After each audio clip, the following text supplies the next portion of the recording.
आज जो है ये सारा समाज के नुमाइंदे हैं और 18 तारीख को जो राजपूत समागम और स्वाभिमान यात्रा निकाली जा रही है उसके बारे में ये प्रेस कॉन्फ्रेंस है। इसमें सबसे बड़ी बात ये है कि हमारा मान सम्मान, स्वाभिमान और इतिहास आज स्टेक पे है और उसके साथ छेड़खानी शुरू हुई है। हमारे पूर्वजों ने ये इतिहास अपना खून बहा करके और बड़े सर्वोच्च बलिदान करके ये इतिहास रचा है। तो जो हमारे पूर्वज विरासत में हमें दे के गए हैं, हम उसको किसी भी कीमत पर उसके साथ छेड़छाड़ नहीं होने देंगे। ये हमारा प्रण है। ये इतिहास गवाह है कि 1947 के बाद हमारी रियासतें गई, हमारी ज़मीनें गई, वो सारी देश की एकता के लिए हमने बड़ी खुशी से सब कुछ कुर्बान कर दिया। अब हमारे पास बचा है क्या कि हमारा इतिहास है, हमारा मान सम्मान और स्वाभिमान। जैसा मैंने पहले कहा है, ये अगर हमारे पास नहीं रहा तो हमारे पास फिर कुछ नहीं है। हम इसको नहीं जाने देंगे, चाहे हमें उसके लिए कोई भी कुर्बानी देनी पड़े। जो ये दो समुदायों को भड़काने की कोशिश हो रही है, ये खाली हमारा नहीं है कि गुर्जर और राजपूत समुदायों की बात है। ये सरकार की एक गलत नीति है। ये अंग्रेज़ों वाली नीति पर चल रहे हैं कि आपस में लड़ाई कराओ और अपने वोट बटोरो।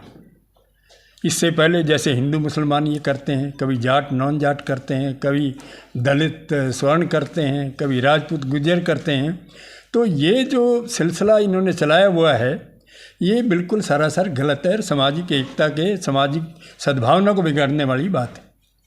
क्योंकि हमने देखा है कि ऐसे जब चलता है, ये ऐसा होता है तो आपस में कटुता बढ़ती है, दुश्मनी बढ़ती है और समाज का ताना बाना सारा खराब होता है।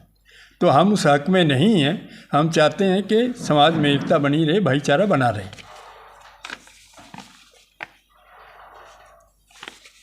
और मैं ये बताना चाहता हूँ कि हमारे समाज में 1947 के बाद ये पहला आंदोलन है जो राजपूतों ने किया या करने जा रहे हैं 18 तारीख को। इसमें हमारे युवाओं की बहुत बड़ी भूमिका है और मैं ख़ास तौर पे अगर कहना चाहूँ तो विनोद थंबड़, ये हमारा अजीज, प्रमोद और शैलेंद्र, इसके अलावा भी सारे भाइयों ने काम किया है, लेकिन ये लीडिंग रोल में रहे और नज़रों में रहे, इसलिए मैं इनका नाम ले रहा हूँ। ये नहीं है कि दूसरों ने काम नहीं किया। इन युवाओं ने हमारे समाज में एक जागृति पैदा की, सोए हुए समाज को जगाया जो आज तक अपने हकों के लिए चुप बैठा था। लेकिन अब हम उसके लिए चुप नहीं बैठेंगे और हम अपने हकों को लेकर के रहेंगे। हमारे गुर्जर भाइयों के साथ जो हमारा मनमुटाव किया है, ये हम समझते हैं कि ये खास करके बीजेपी को हम दोष देना चाहेंगे, बीजेपी और आरएसएस को, कि इन्होंने सारा मामला ख़राब किया है। उनके साथ हमारा कोई विरोध नहीं। हमारे बड़े पुराने रिश्ते हैं गुर्जर समाज के साथ, सदियों के रिश्ते हैं और अच्छे रिश्ते हैं। मैं तो फौज में रहा हूँ और फौज में हमारे राजपूत रेजिमेंट में 50% गुर्जर है और 50% राजपूत हैं। मैंने गुर्जर ट्रुप्स की कमांड की 20 साल और कभी मैंने ऐसा नहीं देखा कि आपस में कोई बात हुई हो। तो हम तो अपने गुर्जर समाज के भाइयों को ये कहेंगे कि भाई आप जाति सूचक शब्द किसी महापुरुष के साथ ना लगाएं, मीर भोज जी के साथ ना लगाएं। महापुरुष सबके हैं। उनको क्षत्रिय सम्राट, जब हम कहते हैं वर्ण व्यवस्था में कि सभी क्षत्रिय थे, जाट गुर्जर राजपूत आदि सब अगर क्षत्रिय थे तो क्षत्रिय शब्द लिखने में हर्ज क्या है? अब क्षत्रिय शब्द लिखो। अगर वो हमारी बात पे मानते हैं, मैं अपने समाज की तरफ से ये गारंटी देता हूँ कि हमारा समाज उस पर पूरा उतरेगा और उसके बाद उन महापुरुषों को वो भी माला डालें, हम भी डालें, वो भी नमन करें, हम भी करेंगे, लेकिन गुर्जर शब्द नहीं होगा, क्योंकि ये इतिहास के साथ खिलवाड़ है। बाकी आप 18 तारीख को देखेंगे कि बहुत बड़ा राजपूत समागम होगा और शांतिपूर्वक होगा। हम अनुशासन में रह के इसको चलाएंगे और कोई भी गड़बड़ नहीं होगी, क्योंकि हम जानते हैं जहाँ कहीं भी अनुशासनहीनता किसी आंदोलन में होती है वो आंदोलन को ख़राब करती है, चलने नहीं देती और वो आंदोलन का खात्मा है। तो मैं अपने सारे मेरे भाई युवक जो बैठे हैं, मैं ख़ास के तौर पे फिर कहना चाहूँगा, मैं इनका ऋणी हूँ, इन्होंने समाज को जगाया है। और एक और कहना चाहूँगा कि जो सत्ता में लोग बैठे हैं वो कभी भी हमारे आंदोलन में हमारे साथ खड़े नहीं हुए। इस समाज को ये नाराज़गी ज़रूर है, लेकिन अभी देखेंगे आगे क्या होता है। और 18 तारीख को जब तक सरकार कुछ हमारी बात मानती है नहीं मानती है तो वो देखेंगे, पर 18 तारीख को हम आगे अपना अनाउंस करेंगे हम क्या करेंगे। कैथल में विवाद चल रहा है, सीएम साहब भी आज कैथल आते, जन संवाद रखा हुआ है, आप लोग भी संवाद कराते हैं, आप लोग संवाद कर लेते हैं इस विषय पे सीएम से। संवाद के लिए जी हम सीएम से संवाद के लिए नहीं मिलेंगे, क्योंकि मैं इसलिए कह रहा हूँ, शुरू में हमारे कुछ नुमाइंदे सीएम के पास गए थे इस घटना को लेकर के, लेकिन आज तक कोई निवारण नहीं हुआ। तो हमारे समाज के भी कुछ लोगों ने कोशिश की, लेकिन कहीं पर भी कोई समाधान जब नहीं निकला, हम मंत्रियों को भी मिले, एमएलएज को भी मिले, जब कोई समाधान नहीं निकला तो हमने आपस में बैठ के तय किया कि भाई अब क्या किया जाए। और पूरे ये जो युवा बैठे हैं, हम सारे बैठे हैं, हमने ये तय किया सरकार हमारी बात नहीं सुनती, इसलिए हम अपने भाइयों के बीच में जाएंगे और एक शक्ति प्रदर्शन राजपूत समाज करेगा, जिससे हम सरकार को मजबूर करेंगे वो हमारी बातों को माने, सरकार झुके, ऐसा हमारा मानना है। नहीं मानेंगे हम गारंटी नहीं देते, लेकिन हमारा मानना है कि उनको माननी पड़ेगी। हाई कोर्ट में गया हुआ, जैसे कि आपका हाई कोर्ट में केस गया हुआ है, यही नहीं ग्वालियर में भी गया हुआ है, पंजाब हरियाणा हाई कोर्ट में भी गया हुआ है। उन्होंने मूर्तियों पर जाति सूचक शब्द लगाने से मना किया है और उनको मूर्तियों को ढकने का काम किया, लेकिन ग्वालियर में ये मूर्ति चारों तरफ से ढकी हुई है, लेकिन यहाँ पे वो ऑर्डर के खिलाफ सिर्फ पट्टी लगाई जहाँ पर पत्थर लगा हुआ था, उसके अलावा बोर्ड उसके चौराहे पे गुजर शब्द अभी भी लिखा हुआ है। और हम ये कंटेम्प्ट ऑफ कोर्ट भी का केस भी अदालत में डालेंगे इसके लिए। क्या आपने गुर्जर समाज के साथ मिलकर बातचीत की हो, इसको सुलझाने की बातचीत की? गुर्जर समाज के साथ शुरू में एक बार बात हुई और उन्होंने ये मान लिया था कि भाई हम गुर्जर शब्द नहीं लिखेंगे, क्योंकि वो पूर्वज हमारे हैं, आपके हैं, सभी के हैं और कोई जाति से बंधे हुए नहीं हैं।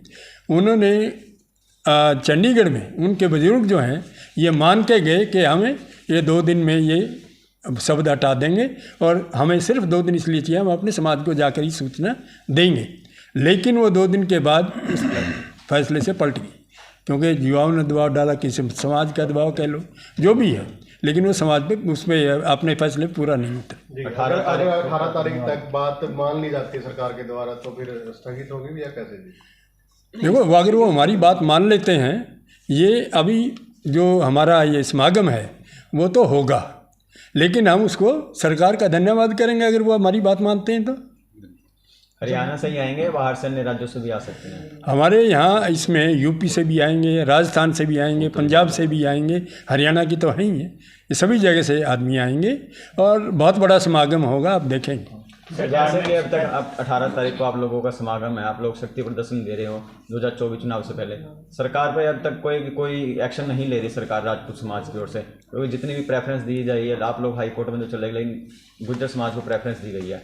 18 तारीख के बाद इन बिटवीन अगर नहीं बात हुई आपकी, क्या एक्शन लेने वाला? 18 तारीख को ये समाज तय करेगा और मैं ये पत्ते अभी नहीं खोलना चाहता कि हम क्या करेंगे, ये हम 18 को अनाउंस करेंगे कि आगे की हमारी रणनीति क्या होगा। सर ये महाकुंभ हाँ जी, किस जगह होगा? ये हुडा ग्राउंड में है, 19 सेक्टर में महाकुंभ होगा। और मेरे को उम्मीद नहीं पक्का विश्वास है कि बहुत बड़ी संख्या में राजपूत समाज इकट्ठा होगा और सरकार को झुकाने का काम करेगा। सरकार में जो मंत्री हैं आपके, जो कई नेता भी होंगे सरकार में, क्या वो भी वहाँ पहुँच सकते हैं? वो हमारा समाज का होगा, आए हमारे समाज के जो भी नेता हैं वो वहाँ पर आए, लेकिन सामाजिक होके आए, राजनीति अपने घर छोड़ के आए, तब तो आ सकते हैं। और समाज की बात करें, कोई दूसरी बात हम उनको करने नहीं देंगे किसी कीमत। राजस्थान में जैसे चुनाव है तो वहाँ विरोध किया जाएगा बीजेपी का? सब जगह विरोध होगा, सब जगह होगा। जब गुर्जर शब्द पर इतना विवाद था, क्या मूर्ति का अनावरण करना इतना जल्दी जरूरी था? नहीं, वो हम सरकार नहीं थे ना, सरकार तो वो है। सरकार ने, क्योंकि इनके मंत्री थे, एमएलए थे, यहाँ का अध्यक्ष था जिले का, 19 तारीख को हमारे बच्चों ने लाठियाँ खाई और उन्होंने कहा कि भाई ठीक है ये आप नहीं करने देंगे, लेकिन 20 तारीख को 11 बजे का टाइम उन्होंने रखा था मूर्ति अनावरण का, और 7 बजे अनावरण चोरों की तरह 7 बजे अनावरण किया, पूरा पुलिस प्रशासन लगा करके किया, और जबकि धारा 144 लगी हुई थी। धारा 144 का मतलब क्या हुआ जब पूरी पुलिस फोर्स लगा के अनावरण किया मूर्ति का?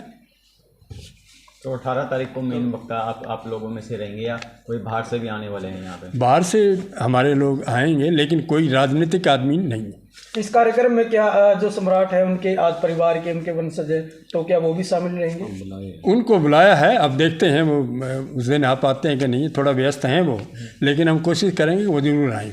अरुणोदय सिंह हैं, उन्होंने पहले भी देहरादून में भी और कई जगह उन्होंने अपना बयान भी दिया है, और प्रधानमंत्री को चिट्ठी लिखी है। ये कहा है उन्होंने कि हमारा दुर्भाग्य है कि हमें अपने पूर्वजों की भी जो है वो प्रमाण देना पड़ रहा है कि हमारे पूर्वज हैं। ये बड़ी दुर्भाग्यपूर्ण बात है। कंटेम्प्ट ऑफ कोर्ट के लिए कब जाएंगे, क्योंकि टाइम काफ़ी हो गया है? नहीं, कंटेम्प्ट ऑफ कोर्ट के लिए हम जरा इसकी इंतज़ार कर रहे हैं अभी 18 तारीख की, उसके बाद जो है ना वो भी कार्रवाई होगी। कहीं ना कहीं राजनाथ सिंह से मिलकर भी आए थे आप लोग, आपको लगा था भी उसके बाद भी समाधान नहीं होने वाला है रक्षा मंत्री से मिलकर? ऐसा है, ये विनोद हमारा अजीज, ये मैं भी और काफ़ी लोग हमारे समाज के हम मिले थे। मिलने के बाद हमने उनको कहा भी कि भाई हम तो आपकी शक्ल देख के वोट दे देते हैं, आप इलेक्शनों में आते हो दर्शन देने, उसके बाद कोई आता नहीं, और जब हमारे समाज को कुछ है तब आप हमारी बात मानते ही नहीं हो। और मैं यहाँ तक कहूँ, इसने विनोद ने राजनाथ सिंह जी को ये कहा कि इस बार आओगे ना इलेक्शन में, आपका हेलीकॉप्टर ऊपर ही रहेगा, ज़मीन पे नहीं उतरने देंगे। तो हम तो समाज को समर्पित हैं भाई, हमारे तो अंदर बसा हुआ है, हम इससे बाहर नहीं आ सकते, और उसके लिए जो भी कुछ हमें करना पड़ेगा, उस इतिहास बचाने के लिए, अपने मान सम्मान के लिए हम उससे पीछे नहीं हटें। आप कहते हैं कि गुर्जर समाज से आपकी जो है अच्छी है जानकारी है, राम रमैया बढ़िया है, तो इस प्रकरण में जो लोग हैं भाजपा में जुड़े, कौन कौन लोग ऐसे लगते हैं आपको जो जानबूझकर इस तरह का भाईचारा तोड़ना चाहते हैं?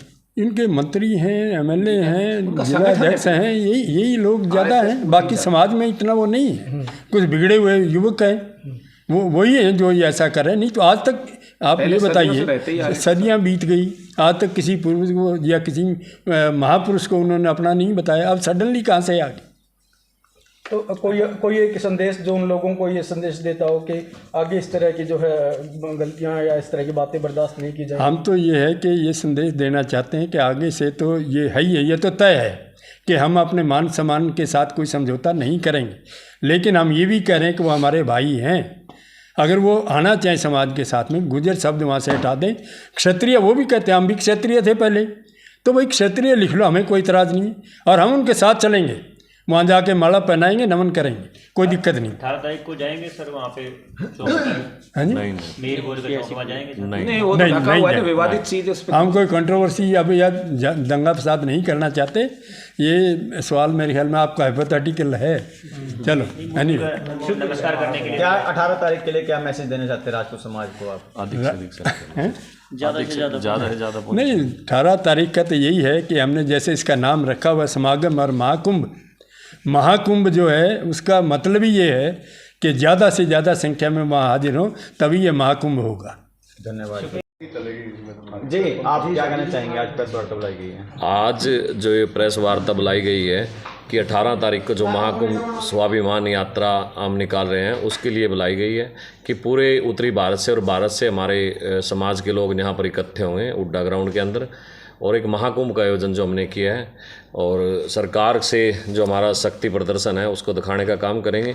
जो सरकार ये चाहती है 95% वोट लेकर भी कि राजपूत समाज पे लाठियाँ बरसाने का काम जो उन्होंने किया, उसको दिखाने का काम हम करेंगे।